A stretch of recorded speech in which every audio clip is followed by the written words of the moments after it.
Morning everyone, welcome to my channel one step to success. तो चलिए एक बार फिर से आप सभी का स्वागत है हमारे चैनल पर। और हमारा यहाँ सब्जेक्ट चल रहा है चाइल्ड डेवलपमेंट, बाल विकास, शिक्षण शास्त्र, पेडागोजी का टॉपिक हमारा चल रहा है। और हम क्वेश्चन को कंटिन्यू करेंगे आज भी। चलिए स्टार्ट करते हैं। पहला क्वेश्चन क्या है आपका, देखिए। बालक विशिष्ट वस्तुओं के लिए नवीन शब्द प्रायः निम्न विधि से सीखते हैं। ऑप्शन: अनुकरण, अनुबंधन प्रक्रिया, अंतर्दृष्टि या सूझ, प्रत्यय या भूल।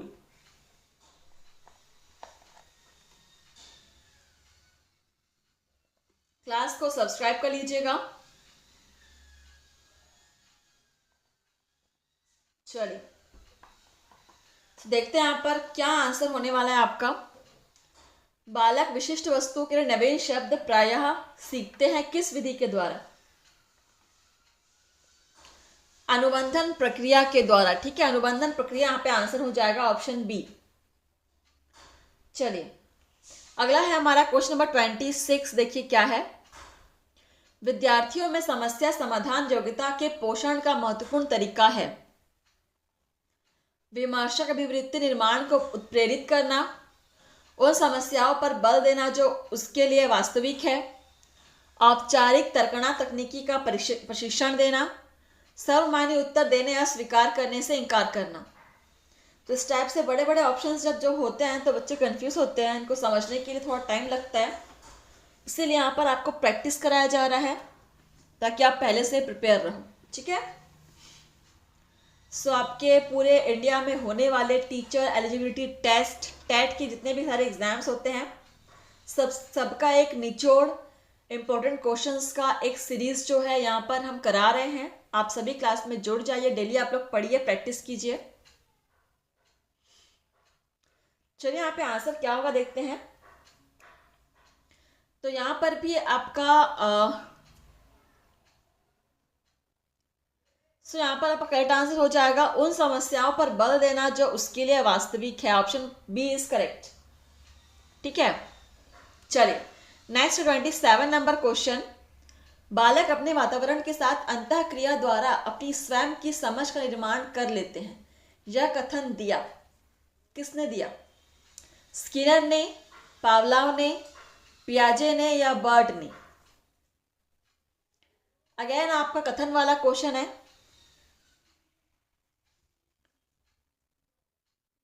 इसको आप नोट कर लेंगे। कथन वाले क्वेश्चंस एग्जाम में 2-3 बन ही जाते हैं, तो बिल्कुल आप लोग किसी भी कथन को मिस मत कीजिएगा। तो ये कथन किसका है देखते हैं। बालक को अपने वातावरण के साथ अंतःक्रिया द्वारा अपनी स्वयं की समझ का निर्माण कर लेते हैं। तो ये कथन है आपका पियाजे का। ठीक है, कथन दिया है पियाजे ने। Option C is correct. Question number 28। एक बालक की मानसिक आयु है 15 वर्ष और शारीरिक आयु है 12 वर्ष, तो उसकी बुद्धि लब्धि कितनी होगी? तो यहाँ पर एक फॉर्मूला है बुद्धि लब्धि का। क्या है फॉर्मूला?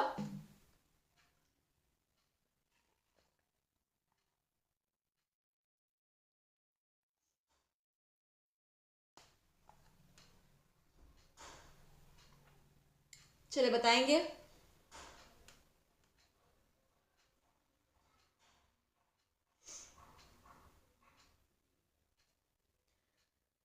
एक 105, 125, 80 या 150? फॉर्मूला को लगाइए और आंसर बताइए।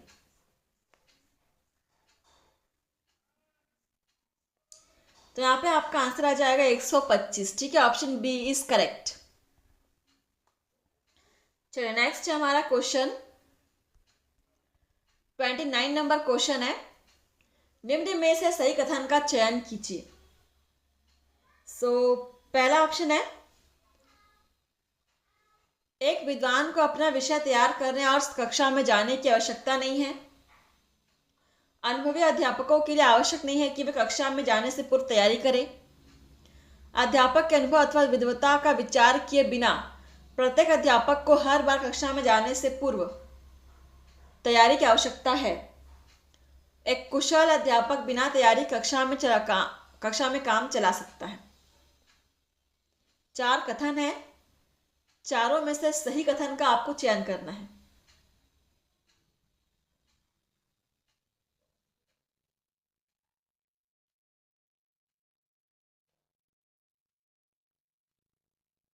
तो यहाँ पर सही आंसर हो जाएगा, अध्यापक को अपने अनुभव अथवा विद्वता का विचार किए बिना प्रत्येक अध्यापक को हर बार कक्षा में जाने से पूर्व तैयारी की आवश्यकता है।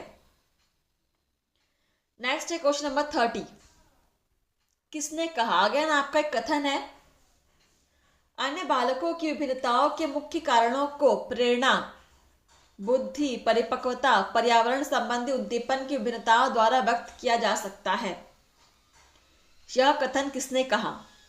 मॉर्स एवं मिंगो, गैरिसन व अन्य, क्रो एवं क्रो, स्किनर। चलिए आंसर करेंगे। चाइल्ड डेवलपमेंट पेडागोजी, शिक्षण शास्त्र।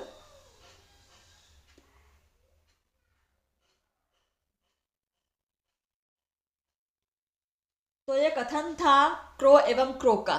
ठीक है, ऑप्शन सी इज करेक्ट। चलिए आगे बढ़ते हैं। अगला क्वेश्चन है हमारा, शिक्षा में सबको शामिल करना सुनिश्चित करने के लिए शिक्षक की शिक्षण योजना में होनी चाहिए, क्या होनी चाहिए? लचीलापन, आत्मसम्मान केंद्रित, सचेतन व संवेदनशील, या ये सभी?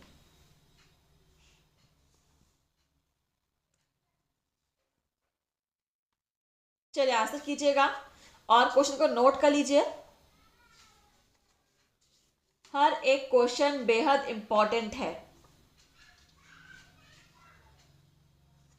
चलिए देखते हैं इसका आंसर क्या हो जाएगा। शिक्षा में सबको शामिल करना सुनिश्चित करने के लिए शिक्षक की शिक्षण योजना होनी चाहिए, लचीली भी होनी चाहिए, आत्मसम्मान केंद्रित भी होनी चाहिए और सचेतन व संवेदनशील भी होनी चाहिए। तो यहां पर ये सभी हो जाएगा, ऑप्शन डी इज करेक्ट। ठीक है, अगला क्वेश्चन है हमारा, अध्यापक द्वारा अपने छात्रों से व्यवहार किया जाना चाहिए अपने अपरिचितों की तरह, अपने दूर रिश्तेदारों की तरह, अपने बच्चों की तरह, या ये सभी?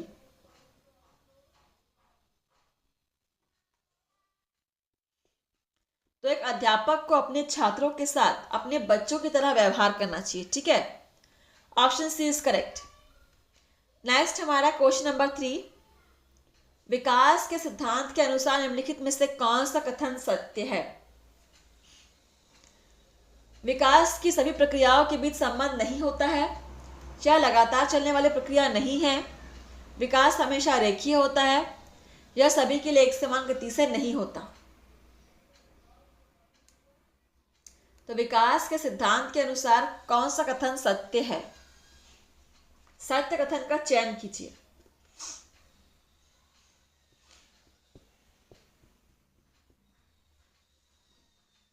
चलिए सो क्लास को शेयर कर दीजिएगा फ्रेंड्स। ठीक है, और यहां पर आंसर हो जाएगा कि विकास सभी के लिए समान गति से नहीं चलता। ठीक है, ऑप्शन डी इज करेक्ट, या सभी के लिए समान गति से नहीं चलता। नेक्स्ट है हमारा क्वेश्चन नंबर 4, बच्चे की वृद्धि व विकास के अध्ययन के लिए कौन सा तरीका बेहतर होगा? मनोवैज्ञानिक विधि, तुलनात्मक विधि, विकासात्मक विधि, या सांख्यिकीय विधि?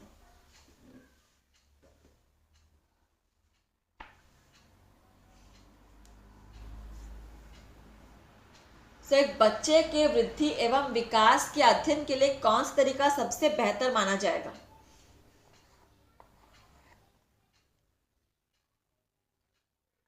यहां पर हम बाल मनोविज्ञान के क्वेश्चन सॉल्व कर रहे हैं।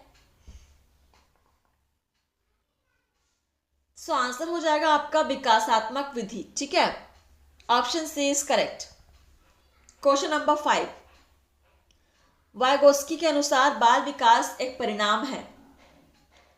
ऑप्शन है सामाजिक अंतर संबंध का, औपचारिक शिक्षा का, आवास व अनुकूलता का, आनुवंशिक कारकों का। वाइगोस्की के अनुसार बाल विकास का परिणाम है।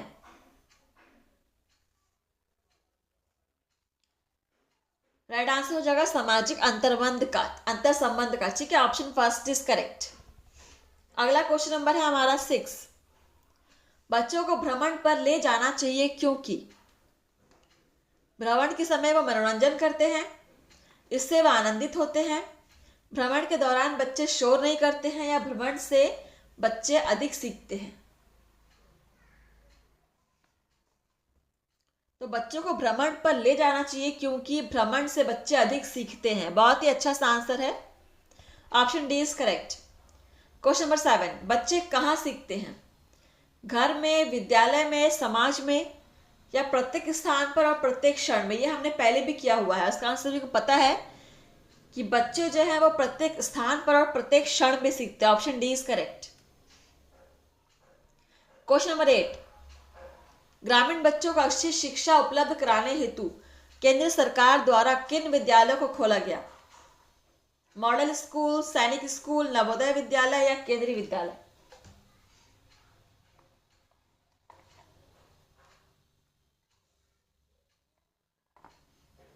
तो ग्रामीण बच्चों की अच्छी शिक्षा उपलब्ध कराने हेतु केंद्र सरकार के द्वारा नवोदय विद्यालयों का खोला गया है। ठीक है, option C is correct. Question number 9। पाठ्य सहगामी क्रियाएं सहायक नहीं है। ऑप्शन है शालेय कार्यकाली कार्य में, विशेष रुचियों के विकास में, नैतिक मूल्यों के विकास में, या अनुशासन स्थापित करने में। पाठ्य सहगामी क्रियाएं किसमें सहायक नहीं है? सो ये शालेय कार्यालयी कार्य में सहायक नहीं है। ठीक है, शाला के कार्यालय कार्यों में यह सहायक नहीं है। क्वेश्चन नंबर है अगला हमारा 10। प्रश्नावली विधि है सस्ती, कठिन, वैज्ञानिक, या सृजनात्मक? प्रश्नावली विधि तो ये है आपकी सस्ती। Option first is correct. Question number 11। वर्तमान परीक्षा प्रणाली मुख्य रूप से खालिस्तान पक्ष के उद्देश्यों का मापन करती है। ज्ञानात्मक, भावात्मक, मनोशारीरिक, इनमें से कोई नहीं। ऑप्शंस देखिए और आंसर कीजिए। वर्तमान परीक्षा प्रणाली मुख्य रूप से खालिस्तान पक्ष के उद्देश्यों का मापन करती है।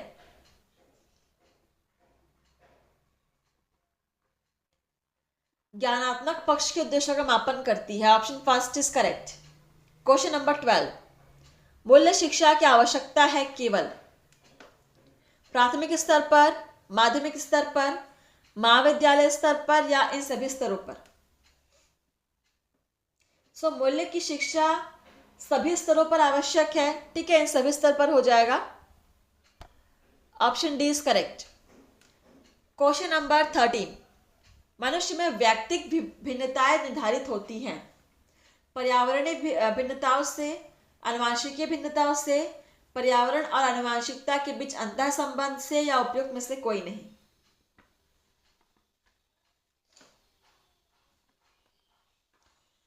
मनुष्य में व्यक्तिक विभिन्नता निर्धारित होती है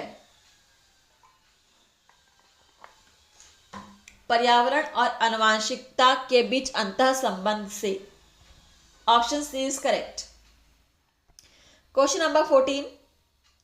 एक व्यक्ति अपने बच्चे के विकास में उसकी परिवेश को अत्यंत प्रभावी मानता है, वह इनमें से किसके महत्व से असहमत है? आनुवंशिक कारक, मनोवैज्ञानिक कारक, भावात्मक कारक, या इन सभी? तो व्यक्ति केवल बच्चे के विकास के लिए उसके आसपास के परिवेश को ही प्रभावी मानता है। ठीक है, तो वो जो व्यक्ति है वो बच्चे के आनुवंशिक कारक से असहमत है, आनुवंशिक महत्व से असहमत है। Option first is correct. Question number 15।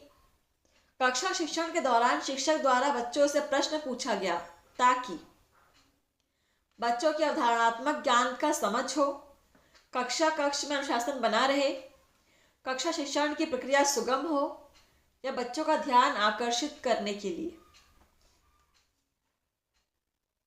चलिए फ्रेंड्स, आंसर कीजिएगा और सभी का यहाँ पर आंसर आना चाहिए। आपसे अनुरोध है कि आप डेली प्रैक्टिस कीजिए और पूरी क्लास को आप अटेंड कीजिए।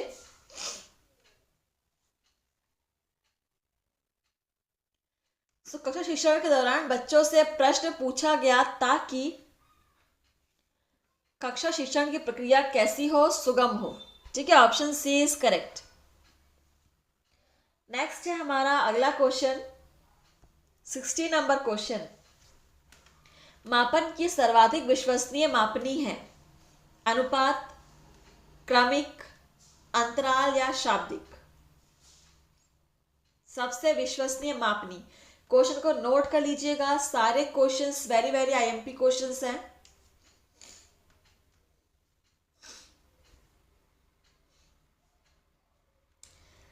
सर्वाधिक विश्वसनीय मापनी है आपकी अंतराल, option C is correct. Question number 17, कौन सी विधि छात्रों को सिखाने में अधिक प्रभावी है, व्याख्यान विधि, करके सीखने की विधि, पाठ्य पुस्तक विधि, प्रदर्शन विधि।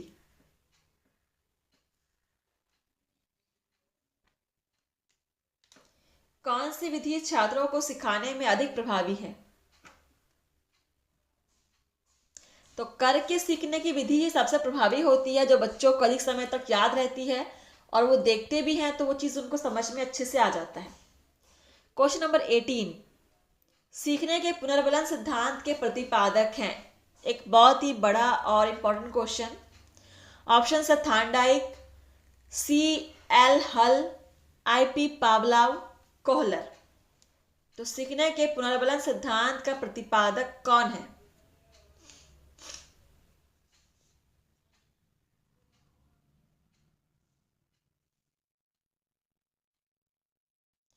सो राइट आंसर हो जाएगा C.L. हल। ठीक है, C.L. हल, option B is correct, note कर लेंगे। और आज का लास्ट क्वेश्चन है, गौरव बातें करने के लिए संकेतों का प्रयोग बार बार करता है। एक शिक्षक होने के नाते आप उसकी शिक्षा व्यवस्था करेंगे। ऑप्शन है विशेष आवश्यकता अनुसार अलग संस्था में, एक सामान्य स्कूल में, सबके साथ। दो ही ऑप्शन है, आंसर कीजिएगा। और क्लास के एंड में से मुझे कमेंट्स से बताएंगे सेशन आपको कैसा लगा। ठीक है, और फीडबैक्स आते रहने चाहिए, आपके फीडबैक्स हमारे तक। अगर गौरव बात करने के लिए संकेतों का प्रयोग बार बार करता है तो इसमें कोई बड़ी बात तो है नहीं। एक सामान्य स्कूल में सबके साथ ही हम उसकी शिक्षा व्यवस्था करेंगे। ठीक है, ऑप्शन बी इज करेक्ट। तो सेशन यहाँ पर समाप्त हुआ। अब मिलते हैं आपसे नए सेशन में नए क्वेश्चन के साथ। आप लोग ऐसे ही पढ़ते रहिए, मेहनत करते रहिए।